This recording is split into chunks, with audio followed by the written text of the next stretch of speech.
Hello, everybody that's not at Apostacon. This is the Ramen podcast, and I've got Joey Kirk something or other. What's your name? Joey Kirkman. Joey Kirkman. Hey, this is the mind behind the Bedtime Bible Stories. And my first question is, why do you say after that Bedtime Bible Stories and then Bedtime Bible Stories and then the qualifier explicit? Because we're nicer than the people that wrote the Bible. we actually give you a warning. Okay. So when you open it up and see all the horrific illustrations and the and hear the stories, then you're, like I said, we're giving you a warning. Unlike the Bible, which doesn't give you a warning and puts horrific things in the book. Okay. Now I thought that I should mention we are broadcasting live tonight from the DoubleTree Hotel in Omaha, Nebraska. I can't believe that I was ever this excited to go to Omaha, Nebraska. But it gets more exciting every year. It happens to be Apostacon. Now, Apostacon last year, if you didn't make it, the Apostacon event last year was a very good one. Everybody had a good time. Went off without a hitch. It was a fantastic hotel. And we're at a different hotel, and I don't know what the amenities are or what makes this one special yet, but I've been told to expect more out of this one. One of the things that I'm expecting, of course, Loris Krause is going to be here, but also, drum roll, Neil deGrasse Tyson will be here tomorrow night. Good time. We're stoked about that. This is going to be a great event, and really looking forward to it. Now, when I was in Fargo last week, I got my first copy of Bedtime Bible Stories, and I'm sorry I didn't bring it with me. I thought that I had, but as I was rifling through my stuff, we were in too much of a hurry to get to the airplane when we woke up late this morning. So, Mark, you got your copy. Can you take it away? I do. For the people that for the people that are watching on the YouTube, this is it right here. This is the copy that I have, signed by Joey. He signed it in Chicago for us. He signed it probably while wearing a Be Secular t-shirt, I think, which makes it even better.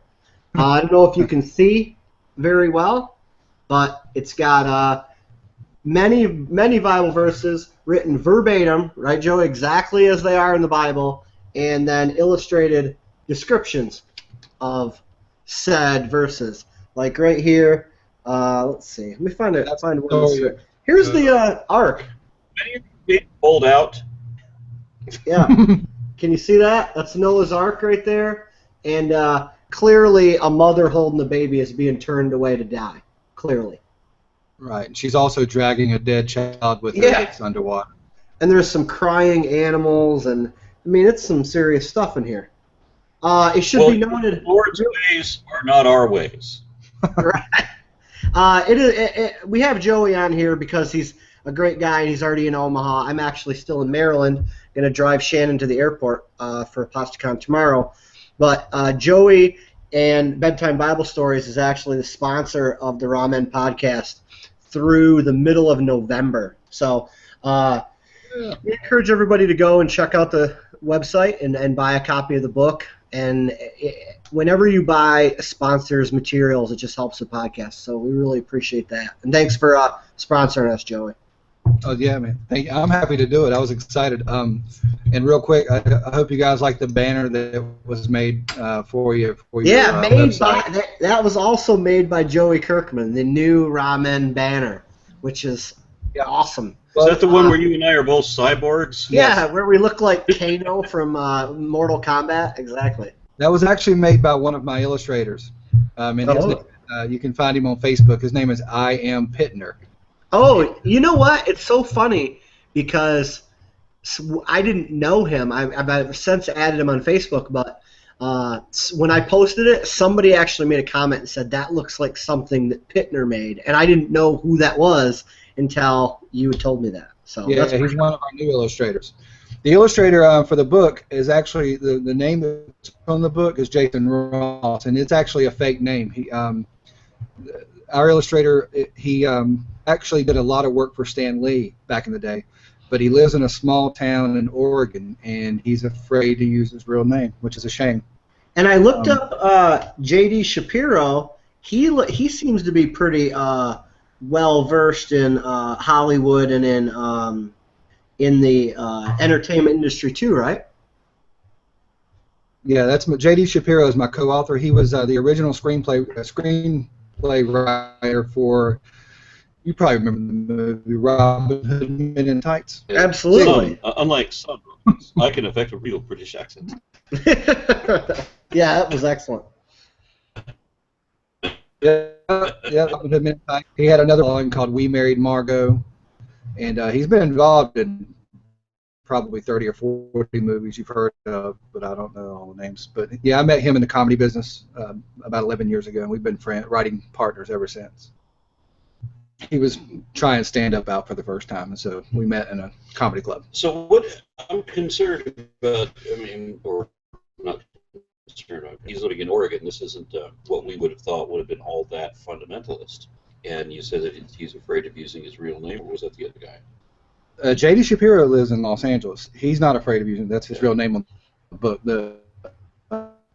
It says illustrations by Jason Ross, and that's not the illustrator's real name, which he told me I could talk about that. But yeah, he doesn't use his real name.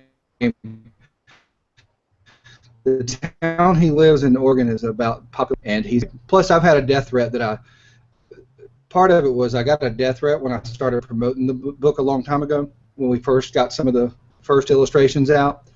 I had a few sort of threatening emails or messages, not emails, but messages on Facebook, but I got one that was really like, I'm coming to your door next week, I know where you live, and I know about your tax business, so I knew he had my actual address.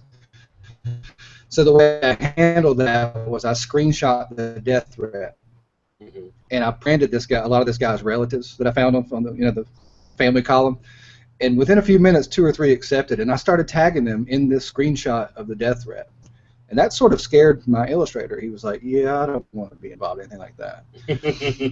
And I don't either. But I thought the best way to deal with the death threat was put it out in the open, because if this guy's threatening to come to my door, obviously the more eyes that are on it, the better. But, absolutely, yeah.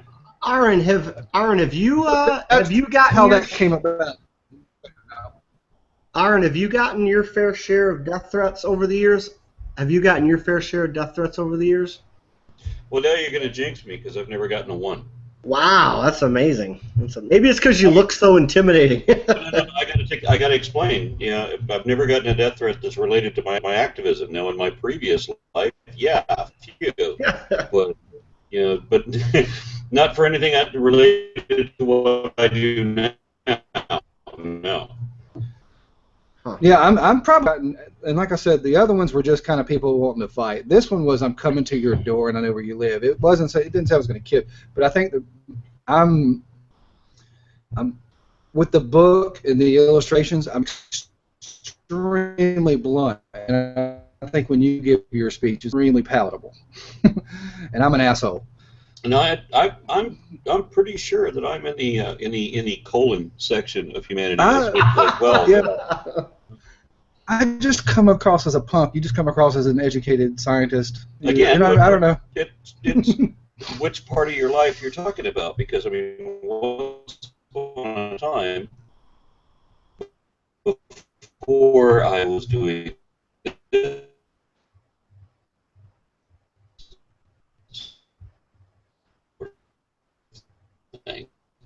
I used to, and my life was very different,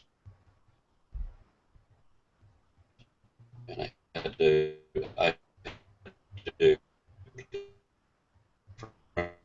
people trying to be threatening. I've noticed with people with the death threats, and I don't mean to say with this generalization that this applies to you. More often than not, it's the people that give them.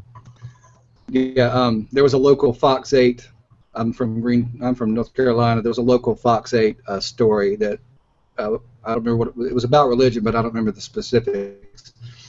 And in the comment thread, I posted a picture of the Noah's Ark illustration, actually, and made some comment back to this guy after he went on some religious rant. And that's when he started messaging me on Facebook, and it came through. Now, this reminds me of what I was just doing a couple of days ago. I went to Austin to do the textbook review, and I'm putting together the video of that. I thought it was interesting. I thought it was fascinating. We've all heard these rumors about, or we've heard stories the Texas Board of Education trying to undermine education. I've seen the movie, seen how these people try to reword things to have it portray a whitewash, meaning that they want everything to be seen as white with no ethnic influence. They want their history to be white and right wing. Mm-hmm. So we've seen that for a while, and what has happened is, and this was really surprising to me, that a whole bunch of different publishers had voluntarily issued new books catering to a particular agenda, whether it was a political agenda or like the Christian right-wing kind of agenda.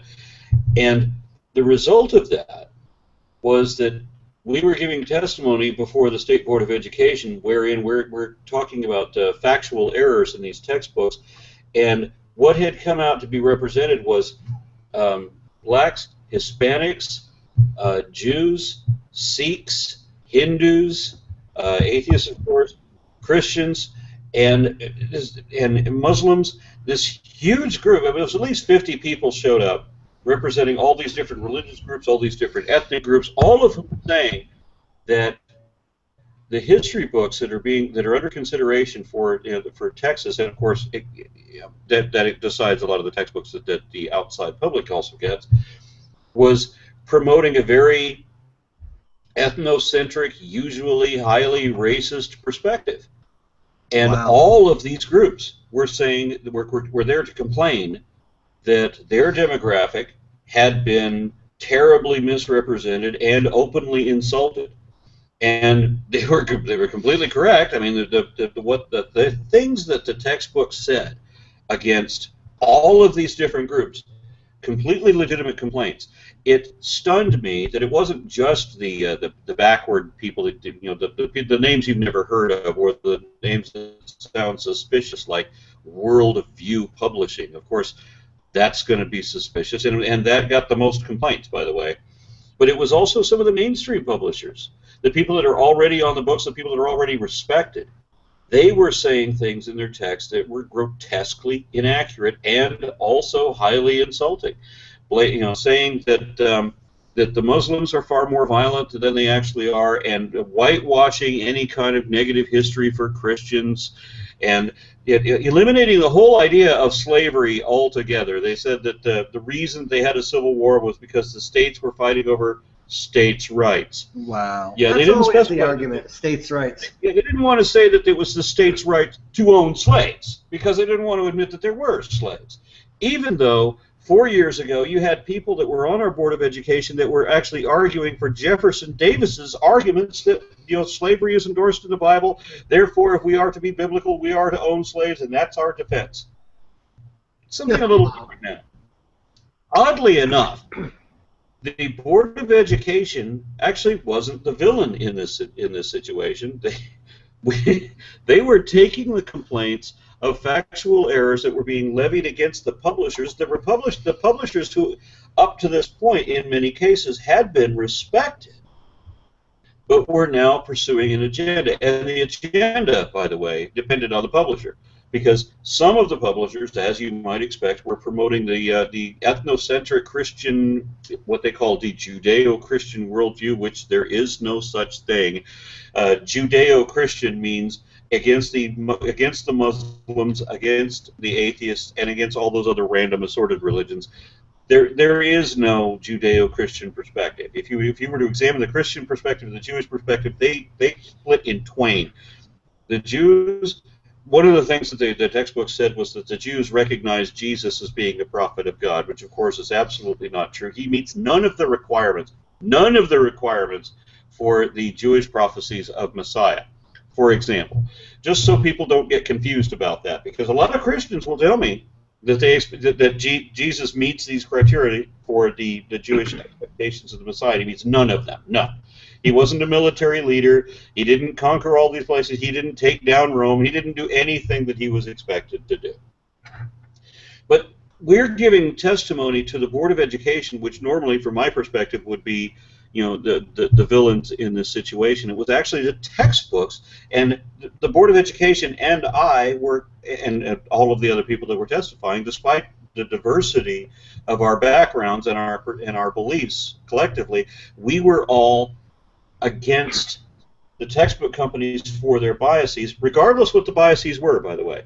One of the people testifying, one of the books promoted communism rather than right-wing Christian the typical right-wing conservative view that you would normally expect to have promoted. There was some people that were promoting Hillary Clinton and some people that were promoting communism, and in either case they were doing it with an extreme bias, and I found myself siding with people on the Board of Education that I would never have believed that I would have ever had an agreement with any of these people. Like Ken Mercer, for example. Ken Mercer and I were in complete agreement when I heard the testimony about the overwhelming bias promoting Hillary Clinton. And I have nothing against Hillary Clinton, but the way that she's being portrayed in the textbook is, as my wife put it, being biased. In her testimony, she said that being biased alone counts as an error, because you're only presenting one side, one perspective on this, and that alone is misleading. And there were some people that were complaining about a political cartoon. Very often they'll put in a political cartoon that is supposed to, be inflammatory and instigate your opinion one way or another, or it just shows the context of the time. But in this case, the cartoon that multiple people had complained about was presenting denigrating affirmative action and denigrating a lot of the people involved with it. It was casserole. It was alternatives. There wasn't a contrast of positions. There wasn't even an explanation. It looked like the book is fully endorsing, in this case, the typical right-wing ideology that you would expect. It was a very bizarre meeting, and one thing I came away from that I discovered, and one of the things that I was concerned about was that, and a number of other people had testified about the same thing, was that how many times it was mentioned in various books that the United States was founded on Judeo-Christian principles, and the Constitution, this is a specific statement, the Constitution was based on a covenant between God and Moses. I heard about that. There were several historians and other people there that were complaining about all the references that supposedly Moses was in charge of everything, and that Moses was the first of the founding fathers, that the founding fathers had apparently cited, or the historians were saying that the founding fathers revered Moses over and above all of the other influences. And somehow or other, the Founding Fathers would have listed all of their own influences, and Moses never appeared on their lists, but he somehow tops the lists when presented by the right-wing biases that we were hearing about. So I thought it was a bit remarkable that these people would be presenting just that they would be an actual person of real history, that he's a confirmed historic character. I must have forgot what state I live in when I mentioned this, and here I'm thinking that all of these people, most of the people in the room are like seminary students. They're all about religion and everything, so they would have studied all of this. It was shocking to me that I would be the first person who would point out that Moses was very likely what was definitely a composite of multiple other characters like Sargon and I can't remember, Judgment from Egypt and Hammurabi, for example. That these three characters at least, and then obviously a few more when you look at the context of the stories, and that he didn't really exist, or evidently didn't exist otherwise. I thought that this is the scholarly consensus. I thought everyone would be aware of this, that you can't treat Moses like he was a literal character. We know that according to the documentary hypothesis, that the priestly writers and the Yahwists and credited with right, none of that is attributed to a man named Moses. These are all attributed to different authors. I thought everybody in the room knew this. So imagine me going before the Board of Education and 100 or so very religious people in the room and telling them all that Moses never existed. I was such a popular person in that room. Other people were bringing up testimony after I spoke. They were actually in their testimony saying, "Can you believe he said Moses didn't even exist?" Well, wasn't Moses you flabbergasted them. What's that? You flabbergasted them. I was surprised to have done that. I honestly thought that everybody knew that the existence of Moses was, at best, contested and a matter of faith. Yeah. I didn't really. I must have forgot. Like I said, I forgot what state I lived in and how literal these people are with all of that. But then, I don't believe Jesus existed either. And now think about it. If you're going to write a book about history and you're going to talk, let's say we're not talking about American history, we're talking about world history. What role does Lord Krishna play in the history of India? Are you going to describe Krishna as if he was a real historic person? I have to be questioning about some of these. Even the people that I like and endorse, like one of my heroes, for example, when I started looking up background information on Hypatia, I found that everything that we know about Hypatia, she was running the Library of Alexandria in 400s. She was assaulted by Christian zealots and skinned alive in a church. That's right. Yeah. So, but everything we know about Hypatia comes from one author. Ultimately, everything stems from one author. There is no way, therefore, to verify whether she actually existed. Now, this is a hero not just to myself, but also to Carl Sagan and to a whole bunch of different scholars who really revere this person, and we can't verify that she ever actually existed. You've got one source, and it's corroborated by nothing. So it's not a bias. You know, I was accused of having hostility against all these believers because I said that Moses likely never existed. I say Moses likely never existed because he didn't. He couldn't have. Why would God make a sequel, right? I mean, if Moses comes along and he does exactly, word for word, what Hammurabi did with the identical childhood that Sargon had, and his greatest stunt, parting the Red Sea, that stunt was directly taken from Judgment, who had lived in the same area 1,000 years before. Why would God rip off all the common stories that are already commonly known in the land? That doesn't make any sense.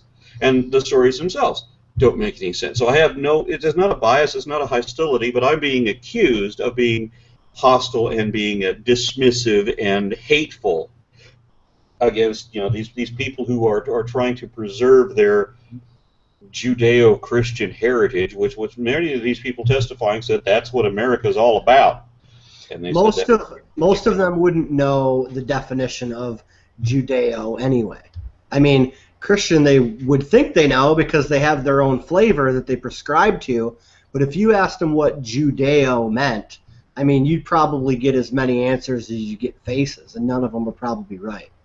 Well, that's why I really liked that one of the people that was giving the testimony there was, at least one of them, was representing Jewish communities and was complaining that one of the history books said that Jews recognized Jesus as a prophet, as so forth. And there was actually two people representing Jews, saying that Jews were misrepresented and their belief systems were represented.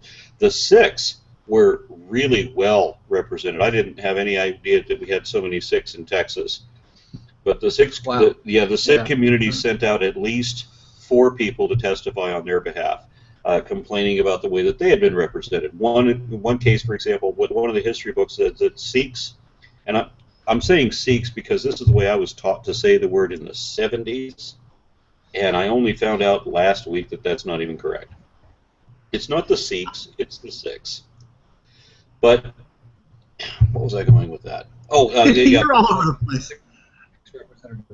The history books were saying that the Sikhs, that their religion regards and certain documents from within Islam, and that it was a blending of these two religions.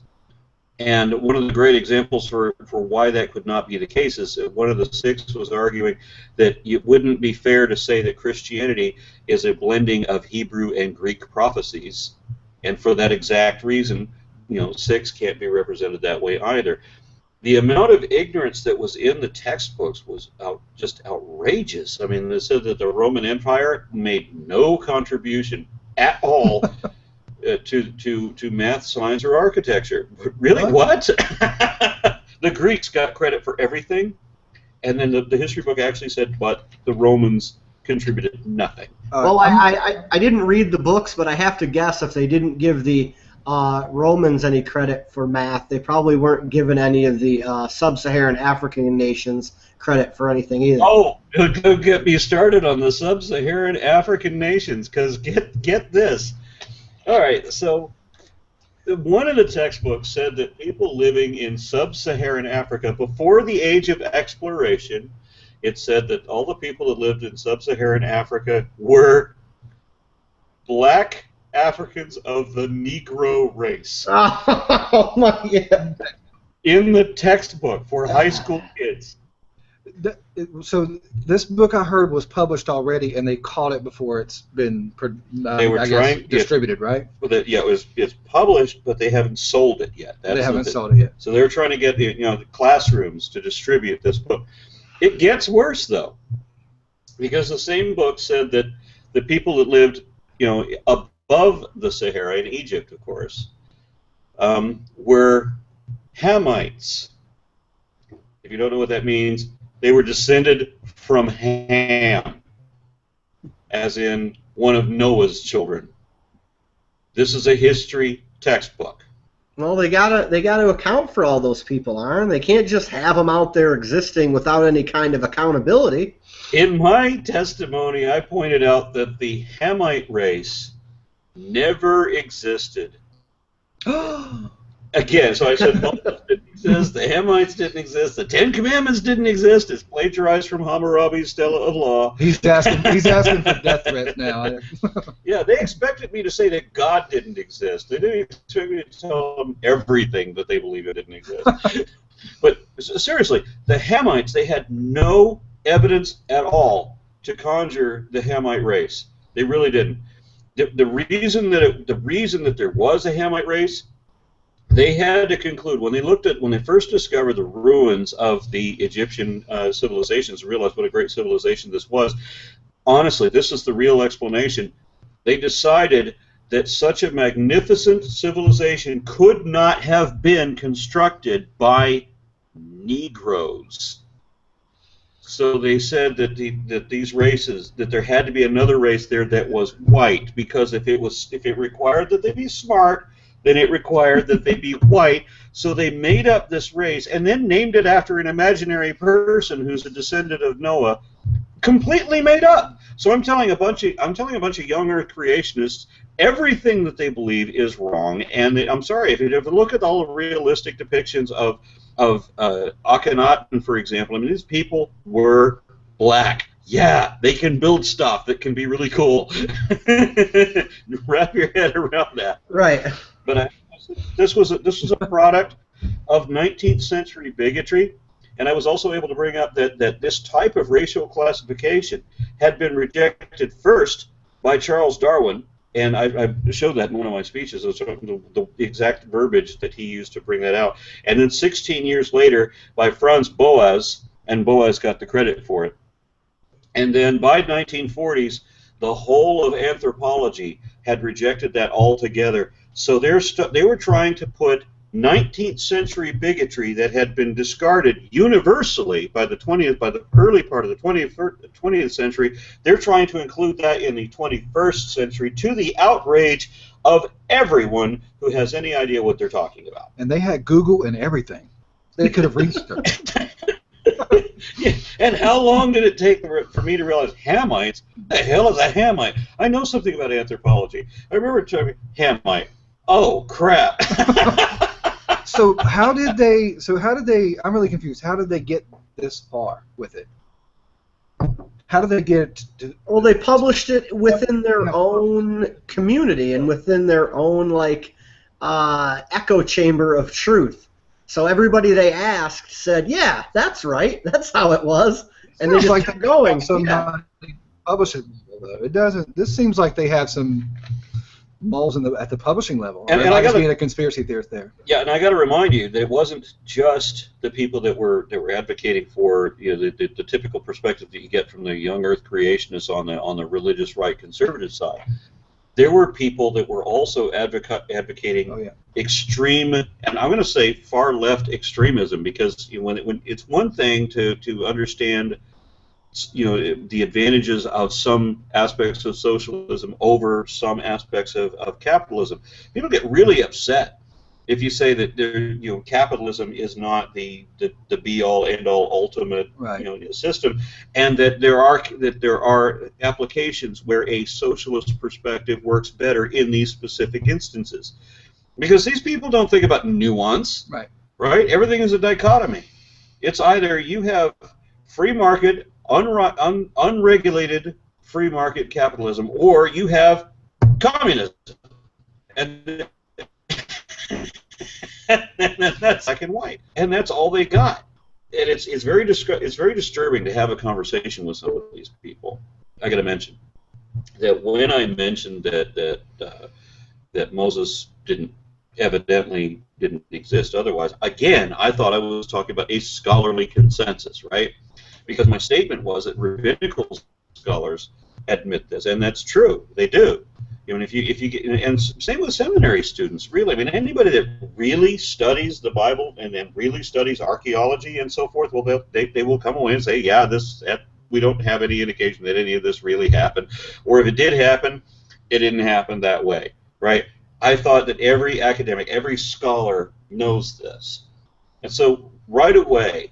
I found myself challenged, and this was somebody I wish I could reach out to. We had a very intimidating man in a full uniform. I don't remember what he was for, but he got in my face to say that Moses was a confirmed person in history, right?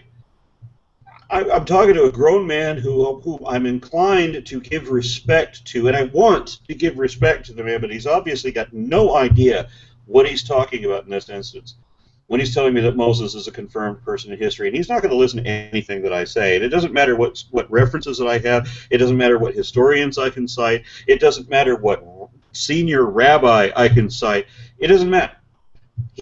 He's got this other position, and he says, it doesn't matter what you tell me because you're an evolutionist, and that's dead too. What? They've disproved evolution. DNA disproves it. Where do I start with this? Right, because I tried to tell this guy, you have absolutely no idea what you're talking about. DNA does prove it, and I can prove it to you. I can prove it to you any way that you want. I wanted to have that guy on our show. I'd love to have that. He still can come. Where is he? He ran out of the room when I told him that I can prove this any way that you need to, and he says, no, it's already been disproved. No, you can't. Yes, I can. No, you can't. Right? And he's backing up out of the door. And like I said, just by virtue of the uniform and what I would expect that to entail, I want to offer this man respect. But he doesn't have any idea what he's talking about. I said, look it up. Why are if you're agreeing to this, why are just for example, why are humans right now classified as apes? And he says, we're not. And so, yeah, it is. And I started to give you, but he interrupts everything that he says to find some way of segueing back and getting out that exit, right? Mm-hmm. And it's frustrating. Yeah. And so when I said, well, you want to tell him to look up anything, and he says, no, you look it up. Stanford. Stanford? Really? Stanford? That's your citation? Stanford. DNA disproves evolution. Stanford.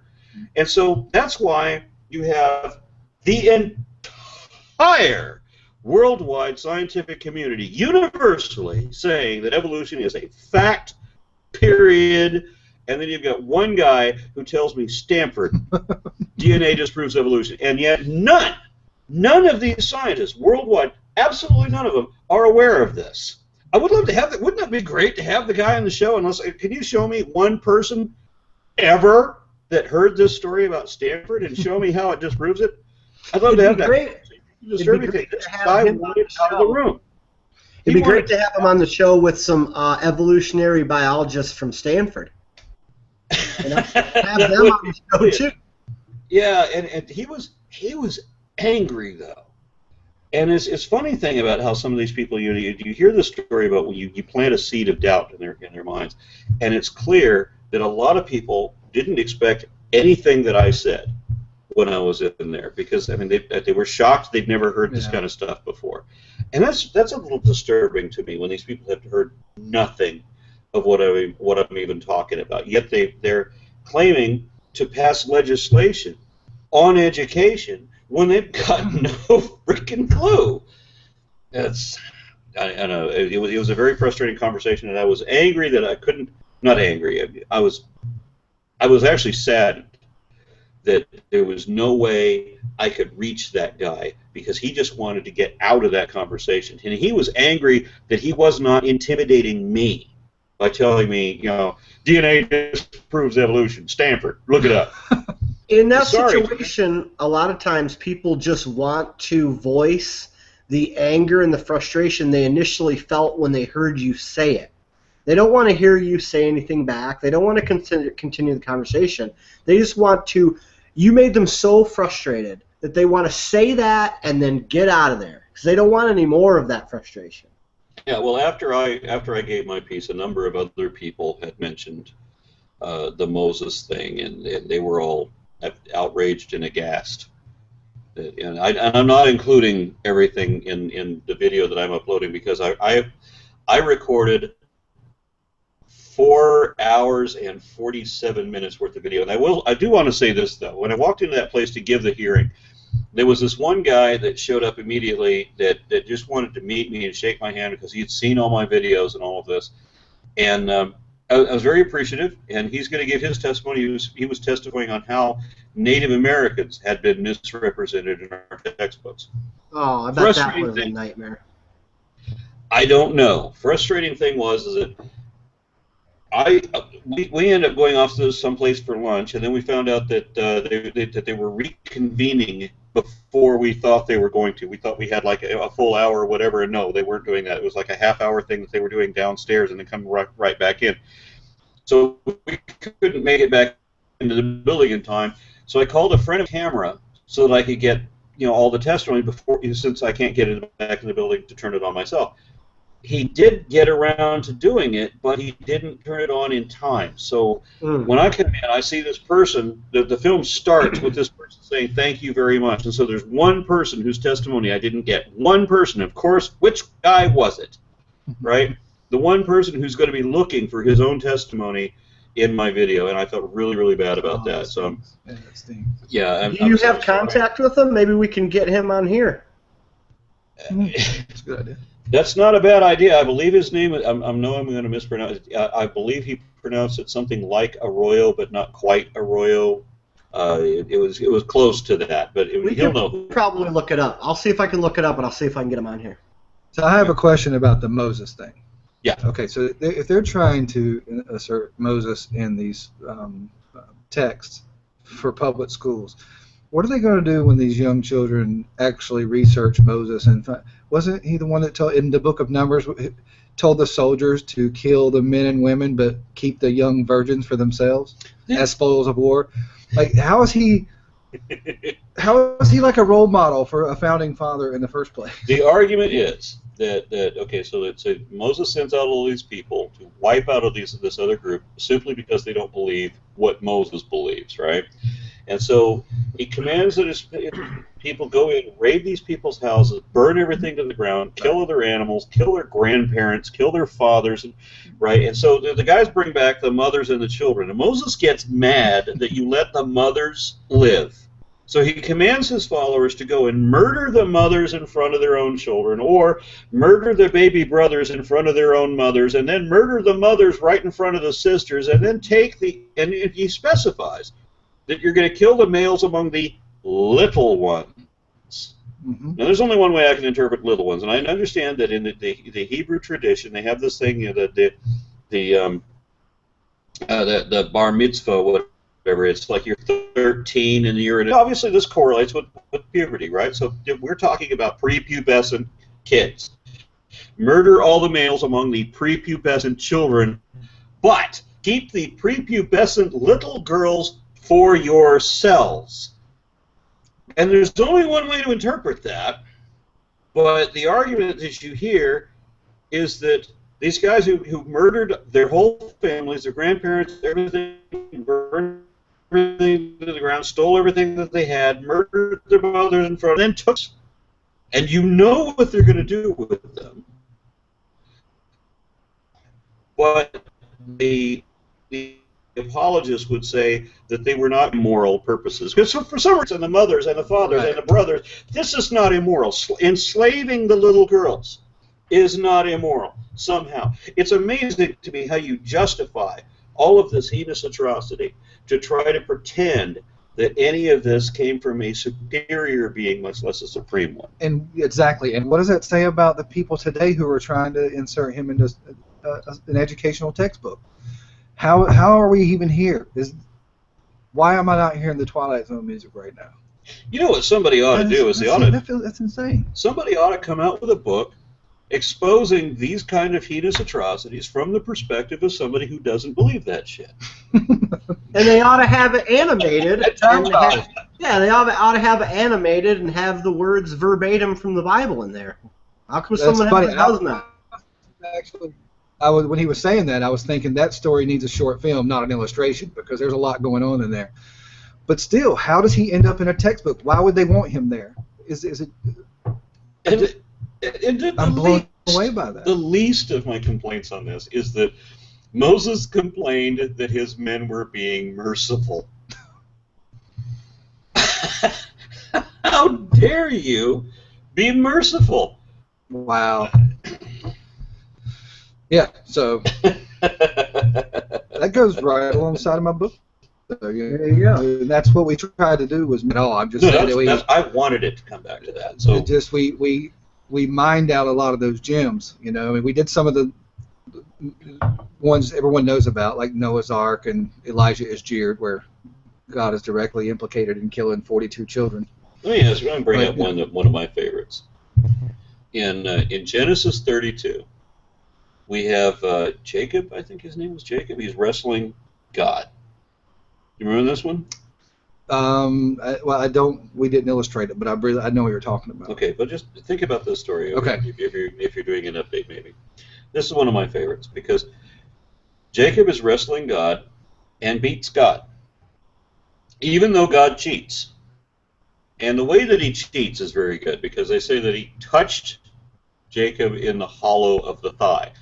Now, as we know from other references, the thigh refers to a limb or member, and they're talking about his crotch.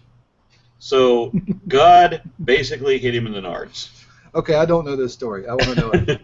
We can illustrate this. And even though God cheated with a crotch shot below the belt, Jacob still wins. And this is the beautiful. God is pinned down and has to beg Jacob to let him back up. And that's not the outrageous thing. It's the reason why God needed to be allowed back up. Go back and read Exodus 32. Read the argument between or the wrestling match between Jacob. Genesis 32. Yeah. What did I say? You said Exodus. Too many Newcastles. Not yet, but I'm working on it. Anyway, God taps out. Yeah, God taps out and says he's got to be let loose. Why? The reason is because gone. And if you go, I can't get the sun to come out. How did I miss this series?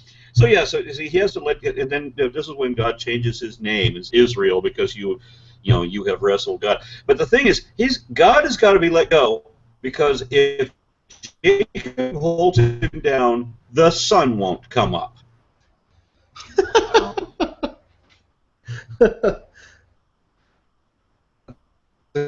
Good one.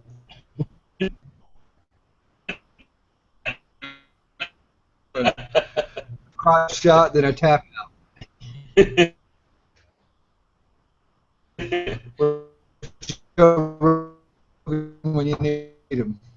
Now, one of the problems is that being an atheist, I've had to explain this to believe and to try to find a metaphor. We've known that other thing in this chapter, but in the fruit of. Okay. Right. And so, what is the fruit? The fruit of is a metaphor in every other incident except Genesis. For this will be the result if you continue down this course, right? If you do these things, this is what's going to happen. That's the metaphor. Except in Genesis, when you have the fruit of the tree of knowledge of good and evil, it doesn't mean that if you follow the path of knowledge and understanding that you will never be able to go back to your period of childlike innocence again. You can't have this kind of a metaphor, even though the rest of the book uses it repeatedly. In this instance, that metaphor has to be real fruit that comes from a tree that you could cut down and build a canoe out of if you had to.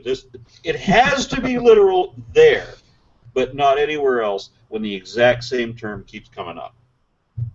But I'm just being hostile to the religion, and it's probably because I hate God, and it's probably because I love sin. So, Aaron, what? I know that you're speaking this weekend at Apostacon. What are you speaking about? Oh, I'm giving a work. I'm not actually speaking. I'm not giving like a presentation. I'm doing something I've never done before. I'm giving we're doing a workshop here in how to deal with the believers in the type of arguments that they get into.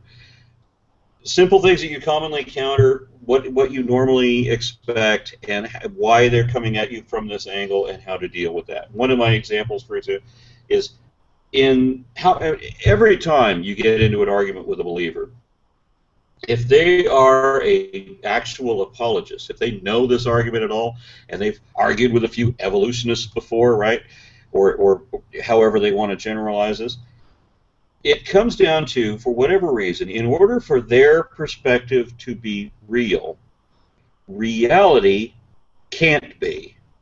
So one of the first things I want to argue is that you don't really know anything. You can't know anything. And there's several arguments that they'll approach with it. You can't know everything. You can't know anything unless you know everything. You can't know that this one thing is wrong unless you know what is right and you know everything that is wrong. You have to have God's knowledge before you can prove that there's no God, or before it's sufficient to say that there's no reason to believe in a God. Just as an example, reality can't be right unless their belief system is right first. Well, I have one. I didn't know you were talking about that, but I actually want to bring this up. One thing that I hear a lot is if things that we know now disproved things we used to know in science as we go through the studying of new facts and things we discover, if we keep discovering things we thought to know as right are now wrong, how do we know we won't discover the things we know are right now to be wrong later? And somehow that means maybe we'll find God one day, because it somehow, well, science has been wrong before, maybe science is wrong now, but the thing is that science works like a game of 20 questions. And every new piece of information that you obtain will change your perspective, but it's zeroing in on a more refined or more closer to the target. It's not ever the case that science was just completely wrong and then come up with some other blind ass idea and then they were completely wrong about that too. No, that's never happened. And one of the things that they bring up would be that I was taught as a child that the reason that Columbus sailed west was not to understanding that the world was round, but that he sailed west to prove that the world was round. But I was taught in school and shown films depicting that the reason Columbus did this was to prove the world was round, because that was a contested belief at the time. And then the lesson that follows that is that science used to believe that the world was flat, and now we know better. So see, science was wrong before. And it doesn't matter that from the inception of science by the Ionian Greeks, that one of the very first things that scientists ever determined was the sphericity of the Earth. That's one of the very first discoveries, and it was thousands of years ago when Isaiah and other books in the Bible are still depicting the world as flat. And also, interestingly, if you go back to Hindu scriptures, which are older than the Bible, they had some very, very progressive thoughts because they were capable of understanding that the earth was part of a universe where the Bible never made that association. The Bible actually thought that the planet Earth was the biggest thing else existed on, and all of the stars all came into existence 4 days after the Earth, and they came into existence only to light the Earth, and so that people could look up and say, ooh. And that these constellations, they're not levity jillion miles across, right? They don't exist hundreds or thousands of light years away. They're all tiny little pinpricks in a series of perforations in an imaginary firmament that exist only so that we can imagine constellations, so that we can use them as signs and seasons. That's the only reason they exist. So the talking donkeys are made of stardust. There you go. There you go. I mean, if everything's made of stardust, then talking donkeys must be made of stardust as well. That's just that's logic right there. Checkmate, atheists. The talking. I went on like a talking donkey 3-week rant one time on my social networking sites, and I actually had a girl from high school who was a Christian message me and say that actually was what flipped the switch in her head. That there's a talking donkey. And I said, yeah, and I gave her the scripture word. And a couple days later, she messaged me back. She was like, this is some whack stuff. I could never tell my daddy this, but this is some whack stuff. You know,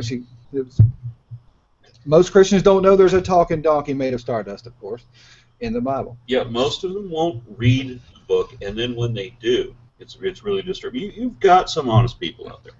So, Joey, you're at Apostacon. Your Bedtime Bible Stories is a sponsor for Apostacon, right? Well, we're sponsoring the Aposta Comedy Show.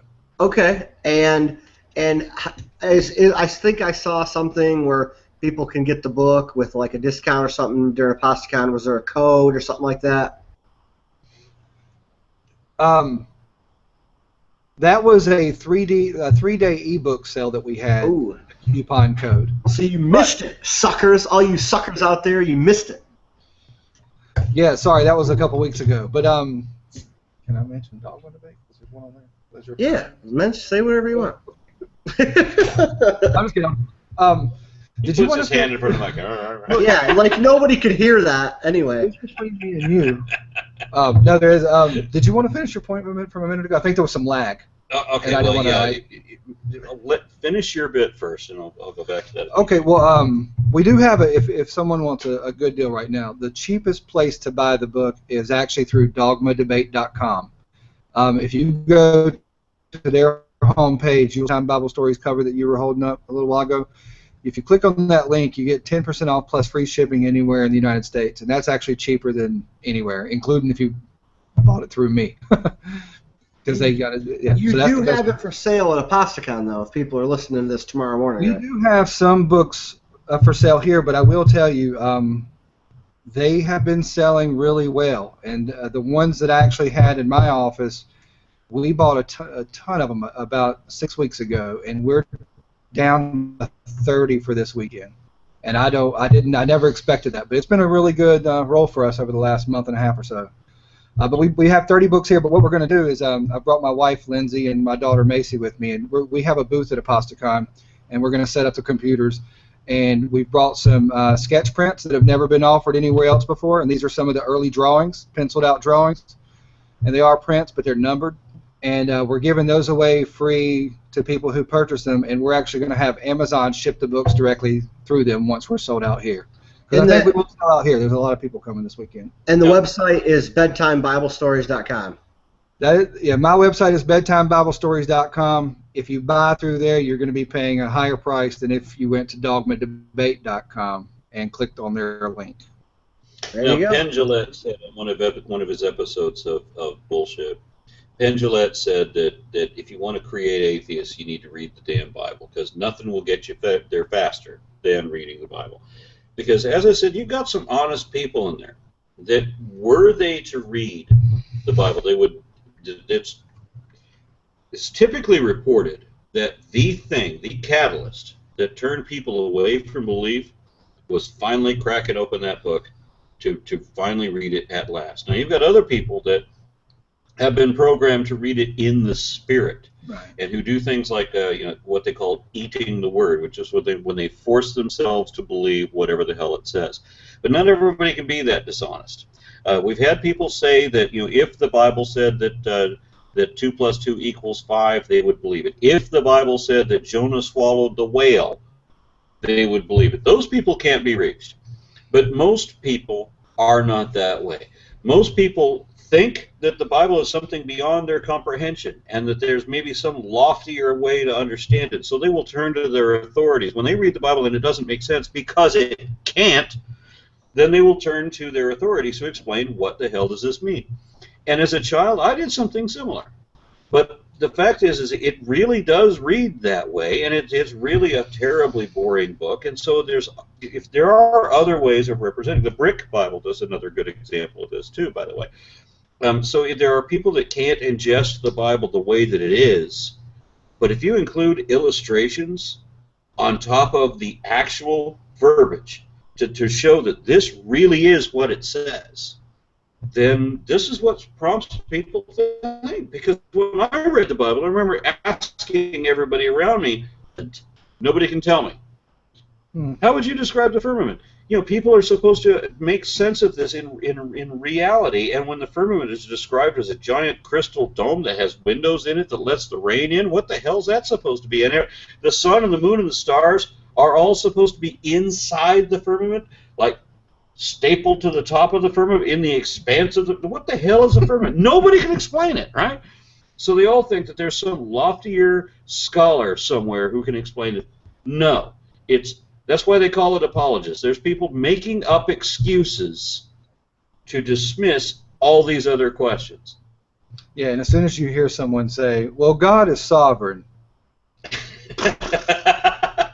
that's the one that kills me, because that's like God's mysterious. Where do we go from there? Where does the conversation go? Anytime you read the Bible and it doesn't make any sense to you, it's because the Lord works in delirious ways. There you go. We have one of our, I guess, most hated illustration is where God commands the soldiers to not only kill the men and women, but to rip the babies from the womb. Illustration, and if I could just tell a quick funny story. When I sent the bullet points of what I wanted to my illustrator, I didn't hear from him for about a week, and we had deadlines because the book was coming out Easter no matter what. Finally, I got in touch with him, and he said, man, I just can't do that illustration. I said, well, look, I understand. Just do what you will do on it, and we'll see. We'll take it from there. Because I didn't want him to quit, obviously. And he had some problems with it. But what he gave me back was worse than what I was asking for.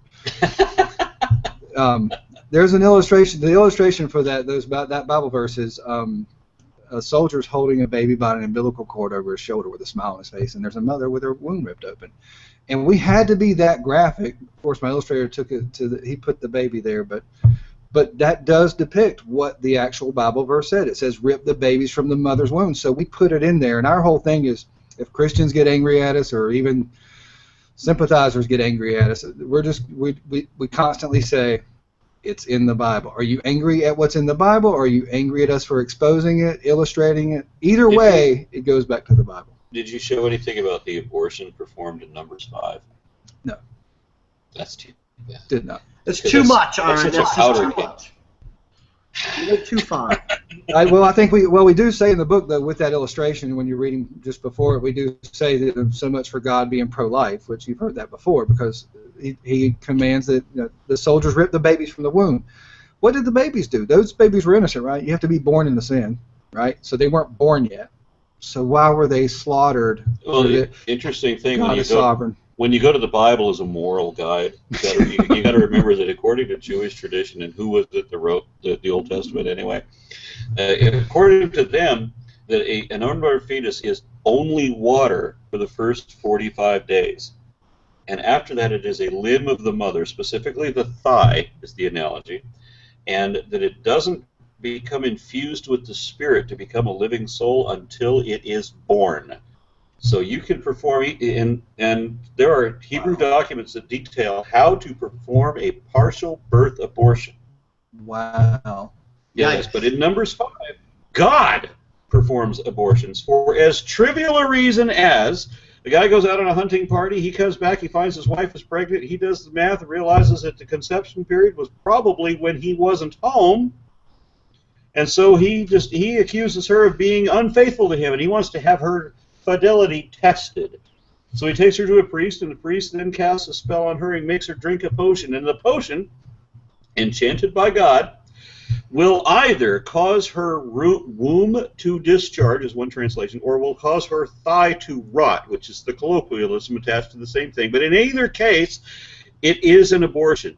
If the fetus falls, the womb discharges. If she miscarries, if she loses that baby, then the baby was never of the father. And she will be barren. And the Christians will argue that, well, okay, all it says is that she will be barren. I'm like, yeah, but what if she was pregnant to start with? It doesn't say she was pregnant! Because there's no way of arguing out of that. That's an abortion, clear and simple, and it's done with God's intent and the priest's acknowledgement and the potion that God has to enchant in order for any of this to happen. There's absolutely no defense for it, and the woman is shown to have utterly no rights. There is no circumstance wherein a woman can accuse her husband of cheating on her, because if a husband cheats on his woman, all he has to do is move the bitch into the house and she's his. Because he can have all the concubines that he wants. Handy, isn't it? That's a handy little rule. You're going to get death threats now. Joey, putting your hands in front of the microphone doesn't do anything. Dang it. You got me again. So we're running. We've ran over on time, and I know that the people on the podcast have begged us to keep it to an hour because we don't want 3-hour podcasts. We want to do hour-long podcasts. Yes, so just to recap, Aaron's doing his workshop at Apostacon. Aaron, what time are you doing it? If people are hearing this tomorrow morning on the podcast, I believe that's going to be 4 o'clock in the afternoon. I'm doing it at the same time as Margaret Downey and a number of other people. So we're not really sure how we're going to negotiate that and be fair to everybody, but I understand it's supposed to be 4 o'clock in the afternoon. Okay, so everybody catch that. Go to the Bedtime Bible Stories table with Joey and his lovely, lovely wife. Will she be in her Arab mistress uniform tomorrow or no? Yes, my wife, Lindsay Kirkman, will be Burqa woman again. She plays a game at the booth called Bible or Quran. So she gives scripture to people, and they have to guess whether or not it came from the Bible or Quran. And we have prizes. And my daughter Macy's here, and she's playing Ralphie Ralph the Puking Squirrel, which if you go through the illustrations of the book, Ralphie Ralph the Puking Squirrel is like Where's Waldo. You got to find him in every illustration. There's a lot more to that story. By the way, Aaron Ra is in this book, and he is him and Jamila Bay and the rest of people. Yeah, the whole American Atheist crew is in there. David Silverman wrote the foreword for me. I see. That's a great picture. When I was messaging David way back in the day, I was like, we should surprise the staff and make the staff of American Atheists the disciples. So David Silverman plays Jesus in one of the illustrations, and the entire staff of American Atheists, or the core staff, I should say, are the disciples in that illustration. So this may be something you didn't know. In your picture, it's actually a picture, not an illustration, of Nate Phelps holding the signs. Those were made before last Apostacon in Omaha, and Shannon and I actually helped make those signs at Sarah Moorhead's house. That's how small the world it is. Yeah, so, we paid homage to Nathan Phelps in the book, and we have Shirley Phelps holding up a sign with his promoting his website. There's a lot of funny stuff in those illustrations. You got it. You guys got to get it.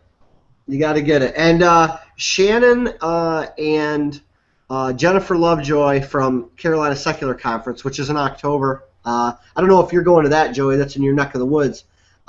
Carolina Secular Conference is not in October. It's in September. It's next weekend, actually. Yeah, it's right. It's in Charlotte, right? Yes, she will be at the table with Shannon, and we are debuting a new Be Secular shirt that is it's crazy. Actually, you need to go to the restroom before you see the shirt because you will shit your pants if you don't. That's how good it is. Yeah, you will. And I'm super excited for it, and nobody knows about it. Even Aaron doesn't even know what it is yet, but he's going to see it with everybody else. Real quick, where are you going to be next weekend? Me? I'm going to be here in Maryland. Shannon is at a different conference. Where is she? She's going to the Carolina Secular Conference in Charlotte. Okay. For those that can't make it out that far, I'm going to be in an East Texas conference in Nacogdoches, Texas. There you go. Trying to drum up them death threats. There's lots of stuff going on associated to the Ramen podcast, and it's many outreach networks like Be Secular and Bedtime Bible Stories. Thank you for listening to the Ramen podcast. Thank you, Joey, for sponsoring the show and being on the show with us. If you're in Omaha, make sure you see Joey and Aaron and Lalandra and Shannon and everybody else that's associated with the show. So it's a good event if you're in range to attend. Okay, send us out, Aaron. Good night.